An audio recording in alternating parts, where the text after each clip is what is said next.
ನನಗೆ ಬೇಡ, ವೃದ್ಧನಾದೆ. ಹೌದು, ಏನು ನನಗೆ ಏನು ಗೊತ್ತಿಲ್ಲ ಅಂತ ಭಾವಿಸಿಕೊಂಡದ್ದ? ಏನು ಗೊತ್ತಿದೆ? ಈ ದಮಯಂತಿ ದೇಹದ ಕೃಷಿಯನ್ನು ತೀರಿಸಿಕೊಳ್ಳೋದಕ್ಕೆ ಎರಡನೇ ಮದುವೆಗೆ ಮನ ಮಾಡಿದವಳು ನನಗೆ ಭಾವಿಸಿಕೊಂಡವರ ನೀವು?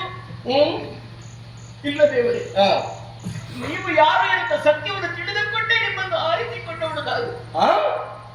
ಸತ್ಯ ಹೇಳಿ. ಏನು? ನನ್ನ ಗಂಡ ನಳಚಕ್ರವರ್ತಿಗಳಂತಾಗ ನೀವು ಅದು ಬೇರೆ. ಮುಖ ಯಾಕೆ ತಿರುಗಿಸ್ತಾ ಇದ್ದೀರಿ? ಮುಖಕ್ಕೆ ತಕ್ಕ ಮಾತಾಡುವುದಲ್ಲ, ಮುಖ ನೋಡಿ ಮಾತಾಡಬೇಕು ಅಂತ ನೀವು ಹೇಳಿ ಕೊಟ್ಟರು.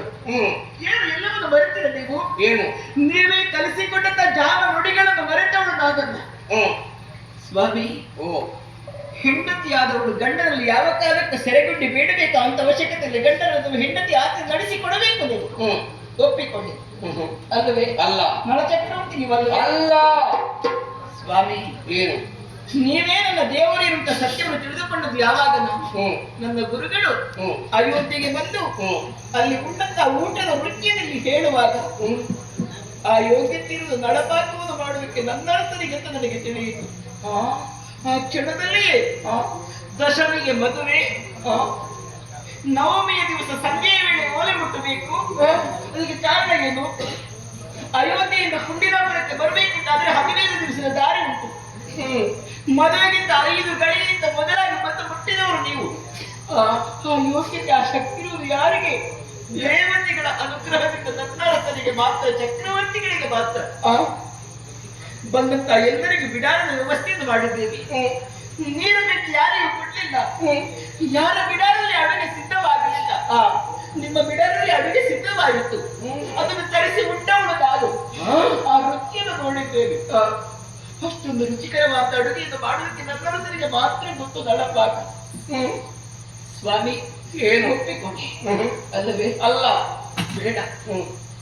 ನೀವು ಇಲ್ಲಿಗೆ ಬರುವಂತಹ ಸಂದರ್ಭದಲ್ಲಿ ಮದ ತುಂಬಿದಂತ ಆನೆಯನ್ನು ಕಳುಹಿಸಿಕೊಟ್ಟೆವು.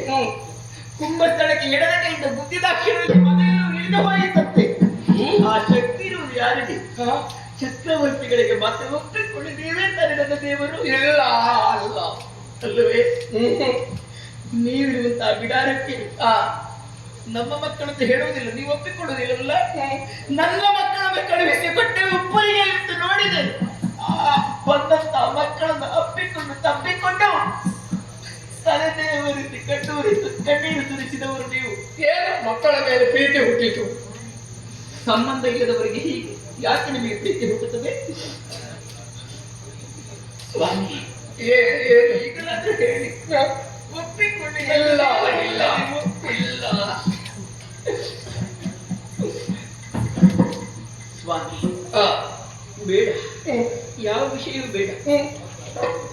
ಇಲ್ಲಿಗೆ ಬಂದ ಕ್ಷಣದಲ್ಲಿ ನೀನೆಯ ದಮಯಂತಿ ಮೋಹನಾಗಿ ಅಂತ ಹೇಳಿದಾಗ ಅಂದು ಮದುವೆಗಿಂತ ಮೊದಲಾಗಿ ನನ್ನ ಅಂತಃಪುರದಲ್ಲಿ ನನ್ನ ಚಕ್ರವರ್ತಿಗಳು ಹೇಳಿದ ಮಾತಿದ್ದು ಅದು ನಿಮಗೆ ಹೇಗೆ ತಿಳಿಯಿತು ಹೇಳಿ?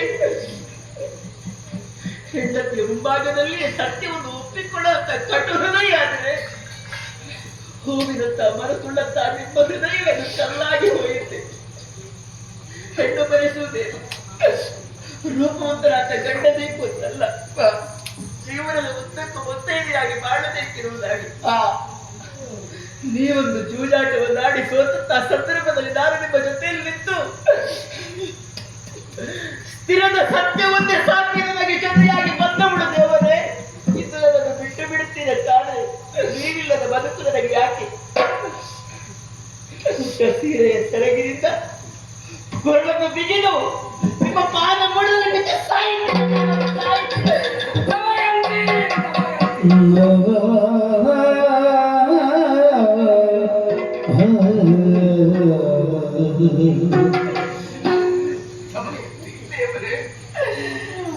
ಮೊದಲಾಗಿ ನಿನ್ನಲ್ಲಿ ನಾನು ಕ್ಷಮೆಯಾಚನೆಯನ್ನು ಮಾಡ್ತಾ ಇದ್ದೇನೆ. ಹೌದು ಎತ್ತಿ, ನನ್ನ ದೇವರು ನಿಜ ನಿಜ. ಮದುವೆ ಆಗುವಂತಹ ಸಂದರ್ಭದಲ್ಲಿ ಧರ್ಮೇಚ ಅರ್ಥೇಚ ಕಾಮೇಚ ನಾಸ್ತಿ ಚರಾಮಿ ಎಂಬುದಾಗಿ ಹೇಳಿ ನಿನ್ನ ಕೊರಳಿಗೆ ಮಾಂಗಲ್ಯ ಕಟ್ಟಿದವನು ನಾನು. ಜೀವಂತ ಇರುವವರಿಗೆ ಹೆಂಡತಿಯನ್ನು ಯಾವ ಕಷ್ಟ ತೊಂದರೆಗಳು ಮಾಡಬಾರದು, ನೋಡಿಕೊಳ್ಳಬೇಕಾದ ಗಂಡನ ಕರ್ತವ್ಯ. ಆದರೆ ನಾನು ನಿನ್ನನ್ನು ಮಕ್ಕಳನ್ನು ನಡು ಕಾಡಿನಲ್ಲಿ ಬಿಟ್ಟು ಅದಕ್ಕಾಗಿ ಕೆಲವು ಯಾತ್ರೆ ಮಾಡ್ತಾ ಇದ್ದೆ. ಬಂದಂತ ಕಷ್ಟಕ್ಕೆ ಬೇರೆ ದಾರಿ ಇರಲಿಲ್ಲ ದೇವರೇ. ಸ್ವಾಮಿ, ಹೋಗುವ ಸಂದರ್ಭದಲ್ಲಿ ನಿಮ್ಮ ಸ್ಥಿತಿ ಹೇಗಿತ್ತು ಅಂತ ನನಗೆ ಗೊತ್ತು. ಪ್ರತಿಯೊಬ್ಬ ಪ್ರಜೆಗಳಿಗೆ ಕರೆದು ದಾನವನ್ನು ಮಾಡಿದವರು ನೀವು. ತಾರುಣ್ಣ ಸೀರೆ ಎತ್ತರಗದ ಹರಿದುಕೊಂಡು ಮಾನವನ್ನು ಮುಚ್ಚಿಕೊಂಡು ಹೋಗಿದ್ದೀರಿ. ದೇವರೇ, ಹೋಗುವಾಗ ಈ ರೂಪ ಇರಲಿಲ್ಲ. ಈಗ ಈ ವಿಕಾರ ರೂಪವನ್ನು ಕಾಡುತ್ತಾ ಇದ್ದೇವೆ. ಹೌದು, ಈಗ ಅದಕ್ಕೆ ಕಾರಣ ಎಲ್ಲ ಶನಿಯ ಕಾಟ. ಶನಿ ಯಾರನ್ನೂ ಬಿಟ್ಟವನಲ್ಲ. ಈ ರೂಪ ಬರುವುದಕ್ಕೆ ಕಾರಣ ದುಷ್ಟನಾದಂತಹ ಕಾರ್ಕೋಟಕನ ಕಡಿಮೆ ಸಿಲುಕಿ ಈ ವಿಕಾರ ರೂಪ ಬಂದಿದೆ ನಮಯಂತೆ. ಹೌದು ಸ್ವಾಮಿ, ಈ ರೂಪ ಇದು ಶಾಶ್ವತವಾಗಿ ಇಲ್ಲ. ಇನ್ನು ಎಷ್ಟೋ ತಡಿ ನನ್ನ ಕಣ್ಣೀರು ಸುರಿಸುತ್ತ ಇಲ್ಲ. ನೀನು ನಗುವಂತಹ ಸಮಯ ಒದಗಿ ಬಂದಿದೆ. ಇದು ಈಗಲೇ ಶನೀಶ್ವರನ ಮಂತ್ರವನ್ನು ಪಠಿಸಿ ನನ್ನ ನಿಜ ರೂಪದಲ್ಲಿ ನಾನು ಕಾಣಿಸಿಕೊಳ್ತೇನೆ. ಓಂ ಶನಿಶ್ಚರಾಯ ನಮಃ.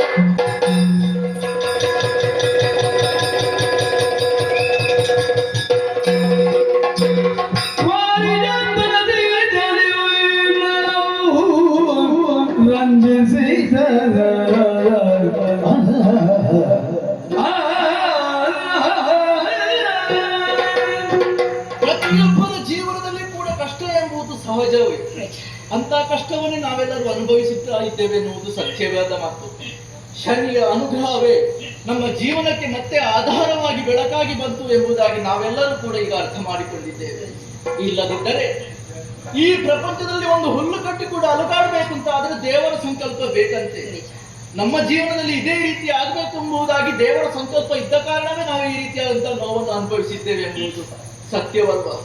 ಆದರೂ ಕೂಡ ಕೊನೆಯದಾಗಿ ಒಳ್ಳೆಯದೇ ಆಗಿದೆ. ಶನಿಯ ಅನುಗ್ರಹ ಕೂಡ ಆಗಿದೆ. ಹಾಗಂತ ಕಳೆದು ಹೋದಂತಹ ಅಧಿಕಾರವ ಸಂಪತ್ತು ಮರಳಿ ಪಡೆಯಬೇಕಾದದ್ದು ನಮ್ಮ ಕರ್ತವ್ಯ.